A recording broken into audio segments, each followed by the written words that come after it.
Hi everyone.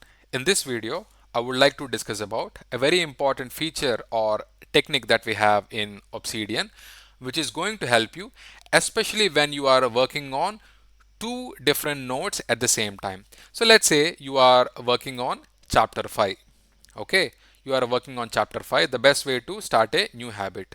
Now, you feel like you want to work on chapter 6 as well at the same time. You want to work on chapter 5 and chapter 6 at the same time, and you want both these notes or both these chapters on the same screen.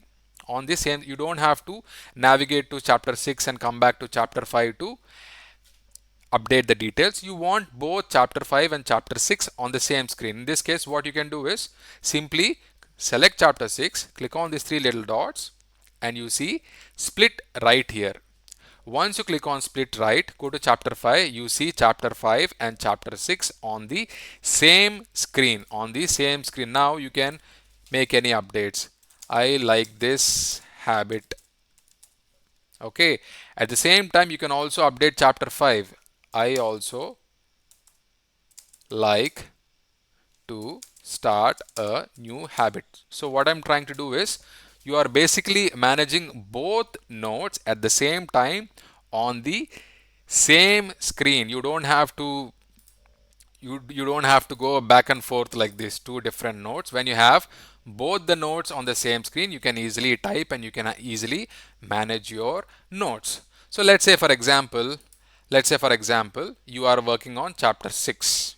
Okay, you want chapter 7 not on the side but at the bottom.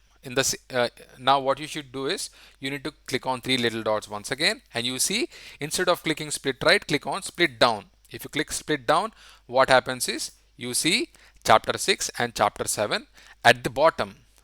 So if you like this kind of interface, if you like one at the top and the other one at the bottom, you can have these kind of options as well on the Obsidian tool. Alright, I really hope you find this information helpful.